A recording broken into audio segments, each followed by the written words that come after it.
मुख्यमंत्री पुष्कर धामी के एक पीआरओ को हटा दिए जाने की बात सामने आई है। दरअसल ये मामला एक पत्र से जुड़ा हुआ है जो सोशल मीडिया पर वायरल हो रहा है। इस पत्र में पीआरओ ने बागेश्वर एसपी से उन 3 ट्रकों पर की गई कार्रवाई निरस्त करने को कहा था जिनका चालान काटा गया था।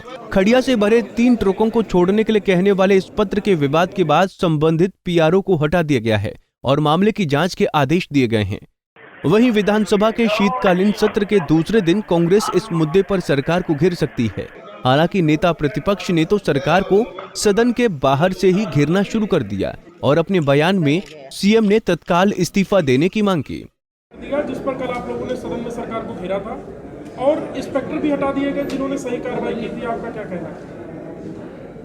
जो आरोप जो है विपक्ष सरकार पे लगा रहा है, सरकार उसकी पुष्टि करने का काम कर रही है। जिस पीआरओ को आज मुख्यमंत्री जी ने हटाया है, उन्होंने अपने पत्र में स्पष्ट उल्लेख किया है कि मुख्यमंत्री जी के मौखिक आदेशों के अनुपालन में मैं ये पत्र लिख रहा हूँ। जब मुख्यमंत्री जी मौखिक आदेश दे रहे हैं तो पीआरओ तो उसका पालन करेगा ही करेगा। अगर सरकार में जरा सी नैतिकता है तो सरकार इस्तीफा दे, मुख्यमंत्री इस्तीफा दे।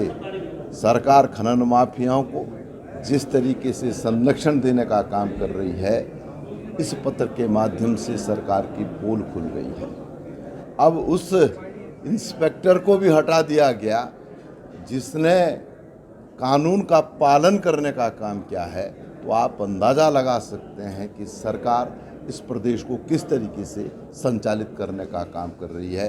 हमारा कहना है इस सरकार को नैतिकता के आधार पर 1 मिनट भी सत्ता में बने रहने का अधिकार नहीं है। मुख्यमंत्री जी सत्ता में बने रहने का मौलिक अधिकार खो चुके हैं। है क्या?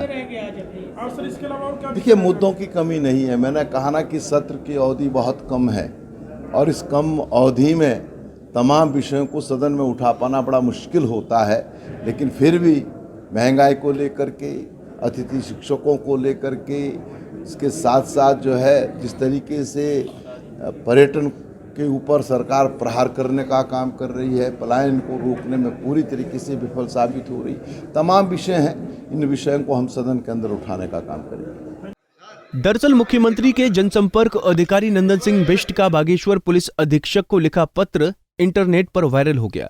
पत्र में 3 वाहनों के चालान निरस्त करने का आदेश दिया गया था। बिष्ट ने 3 वाहनों के नंबर पत्र में लिखकर कहा था कि इन पर की गई चालान कार्रवाई को निरस्त किया जाए।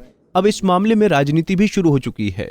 पंजाब केसरी टीवी के लिए देहरादून से कुलदीप रावत की रिपोर्ट। हमसे जुड़े रहने के लिए हमारे YouTube चैनल को सब्सक्राइब करें और नई वीडियो की नोटिफिकेशन के लिए बेल आइकॉन को दबाएं। अगर आप ये वीडियो Facebook पर देख रहे हैं तो लाइक जरूर करें और ज्यादा से ज्यादा शेयर करें। धन्यवाद।